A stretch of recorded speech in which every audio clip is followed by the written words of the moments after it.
Hey, good afternoon. This is Mark Brewer with Liberty University's Aviation Law. Andrew Brown, Juris Doctorate, is our adjunct professor.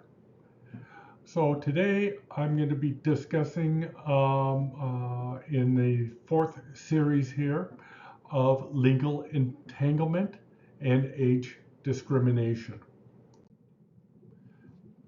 What we're going to be talking about today is the rules, the story, the studies, the age discrimination, what bona fide occupational qualifications are, and the challenges of the age 60, now age 65 rule that requires mandatory retirement for all pilots flying with air carriers certified as Part 121 from the FAA. With all that said is, because you're turning 65, you got to leave your job. So we're going to take a look at the justifications as well as the thoughts of, is this discrimination? First of all, we're going to talk about the rules. The first rule is with the Civil Rights Act of 1964, signed into law by President Johnson. And this law deals with discriminating because of color, religion, sex, and another two or three things that I can't think off the top of my head. But it did not have age described in it until 1967 when the Age Discrimination Act was created. With that, this was basically an amendment to the 1964 Civil Rights Act, saying you can't discriminate against age. We're going to deal with more of its technical information or more of the details about this in a few minutes. Now, the FAA regulations set apart in 1960 created the mandatory retirement then at age 60, and it was amended again in 2007, increasing that age to 65. More details to follow.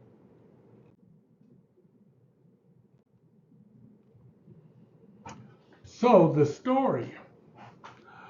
We're going to talk about the conversation between C.R. Smith, American Airlines CEO, and the first FAA administrator, General Elwood Quesada. Now, General Quesada was quite the warrior and quite the manager of the U.S. Air Force, or within the U.S. Air Force. So it really was a good choice to bring him on board as the FAA's first administrator when the FAA came to being in about 1957-58 timeframe. Now, in 1958-59 timeframe, the Airline Pilots Association were in contract negotiations with American Airlines, and Smith took an absolute thumping on it within that, because they were fighting the age 60 clause that Smith wanted to put in their contract that says at age 60 the pilots need to retire. So how do we know this? Is that there's a letter dated February 5th, 1959, which employed the old friend Quesada to proclaim age 60 as a federally mandated retirement age for pilots. And Quesada most immediately proposed the rule that we've got here, that there's mandatory retirement at age 60. There's one especially fitting footnote here, and that is General Quesada retired from the FAA in 1961, and early in 1962, he got elected to American Airlines Board of Directors. So, regrettably, this smells of quid pro quo. In other words, Smith got what he wanted, and they kicked pilots off his payroll at age 60 by using federal law. Let's move on. So let's follow the money as to why and ask the questions. How did age 60 become a retirement age? Obviously, per the story, Smith asked Quesada. Quesada helped create the regulation and law, and then at age 60, pilots have to retire. This was done in March of 1960. So we're going to follow the money here. Why was Smith so interested in getting the pilots off the payroll at age 60? Back then, there were no 401ks or IRAs. Those came into being about 1977. Defined retirement plans where a person would get a percentage of their income when they retire. Now, as you retire later in life, there needs to be more money because you will be earning more income. There's got to be more money in the pot to support that retirement age per law, and they use statistical format from actuaries for when people are expected to die. That's called life expectancy. A little bit more on that in a bit. So, life expectancy in 1960 was a little over age 67. Life expectancy today is about 78 and a half years of age. So what is life expectancy? Life expectancy is defined as everybody born in your age group.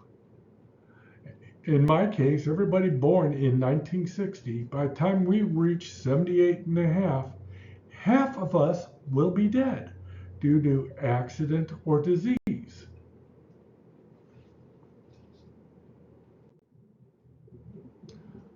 So, let's take a look at the studies here. U.S. Navy, the U.S. Navy did what they call the 1,000 aviator study. This was done in about 58, 59 time frame. And this said aviators have lower health risks. Doesn't meet the assumption of at age 60, a pilot can't pilot an airplane. So that narrative didn't fit too well. So another study was done. The Georgetown Clinical Research Institute study was a 30-year study, but it was stopped in the first 5 years due to mismanagement. So Congress lost out on some cash there.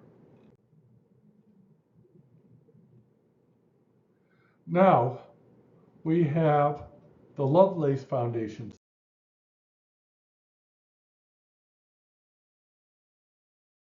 studies. The Congress stopped that study as positive results, similar to the 1,000 aviator studies, did not fit the narrative that they were looking for, that when you grow old, you lose your marbles.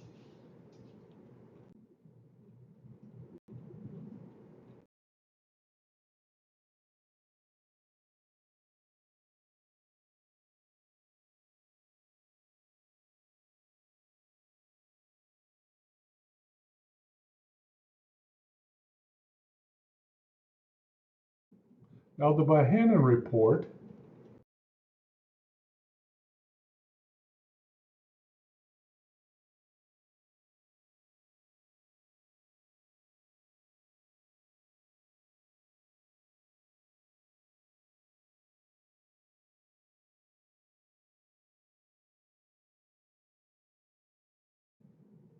let me go back here.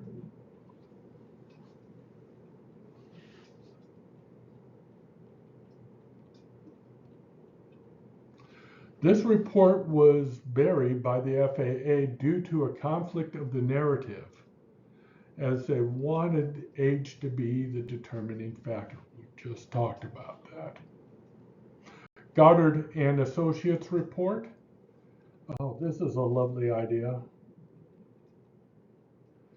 Provided that the narrative provided the narrative that the FAA was looking for. But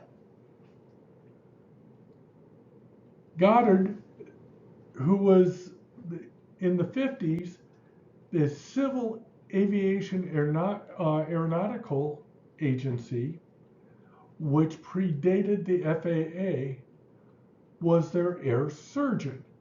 And he agreed with General Quesada and therefore provided the information that fit the narrative for the FAA to date. So, with that said, the Age Discrimination Employment Act of 1967, what does it really say specifically? That this applies to anybody who is age 40 or older, for an employer who fails or refuses to hire or discharge because of age, classifies employment opportunities depriving any individual of promotion or status, or they cannot reduce wages due to age. If you're slowing down and not being able to make as many parts, they can't take away your paycheck. But you're making enough parts to get the job done. All right? So this is the part that augments the Civil Rights Act of 1964 and creates a conflict with the FAA regulation section 121.383, which is the age 60 mandatory retirement rule. However, within the EEOC, Equal Employment Opportunity Commission, they have regulations for the Civil Rights Act, and it also applies to the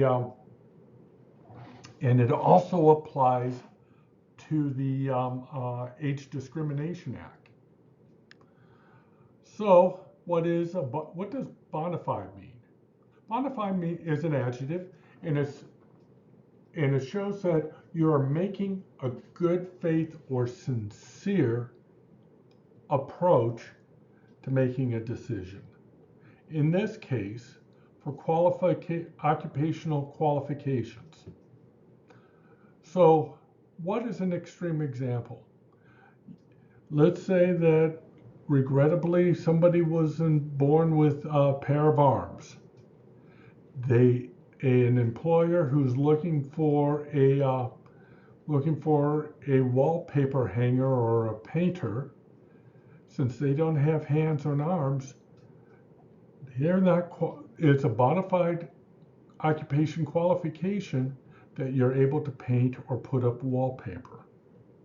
So that's a bit of an extreme, but it gives you an idea of good faith. All right, they held the HR held the interview and said, "Sir, you got to be able to hold a paintbrush." So there we go. So the first circumstance there are three circumstances given by law. The first one is for privacy reasons. You have an all-women's hospital or a all-women's prison, and there are privacy concerns to treating female patients or even male patients. So this happened to be for the New York State of Mental Health versus Jennings, or Jennings versus New York State Official Mental Health, where New York State was pressing to have male orderlies or nurses helping out with an all-female ward, and the business said no. Females for females, males for males. Either the two shall mix.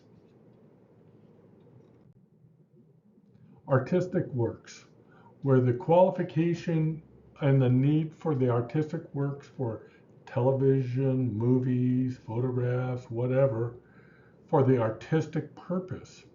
The First Amendment overrides Title IX, which deals with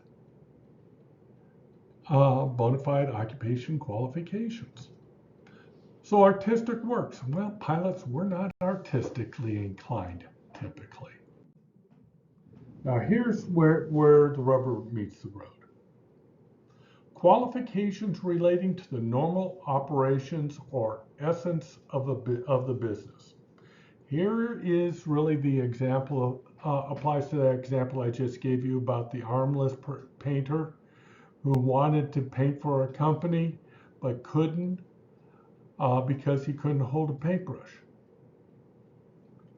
So this happens to be Rosberg versus Nationwide Life Insurance. Rosberg happened to be a pilot, and Nationwide Life Insurance said, I'm sorry, you've got to retire because you're a pilot. They applied Part 121 as an employer flying Part 91 to the situation. The EEOC, because of that law, the courts upheld that Rosberg had to retire. So the EEOC utilized the law of the FAA regulation. And so what basically happens is two agencies typically do not go between, cross over to into the other's lane. They try to honor each other's rules and regulations. So what are the challenges we're looking at today?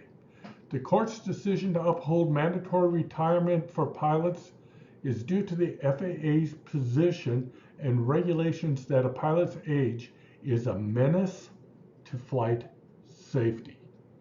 Yes, the courts have used the term menace.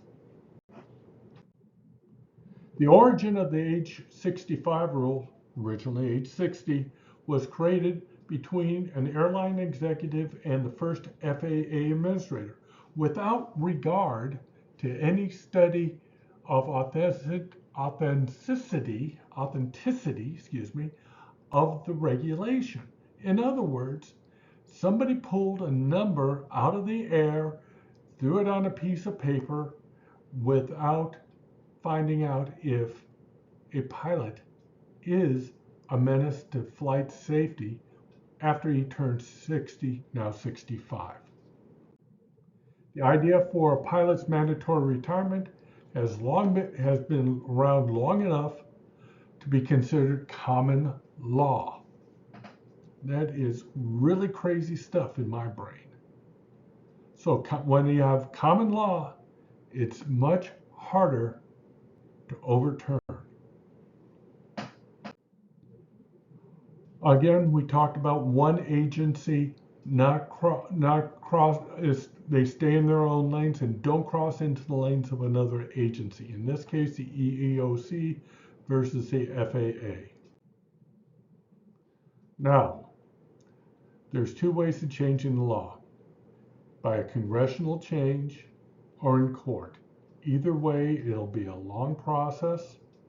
Either way, they've got to show, someone has to show someone else who has greater power than I do that just saying age 60 is a cutoff point, now age 65. So if you have any more questions, feel free to reach out to me. My email address is mbrewer40@liberty.edu. Again, my name is Mark Brewer, and it's a pleasure addressing this auspicious group of individuals. Bye for now.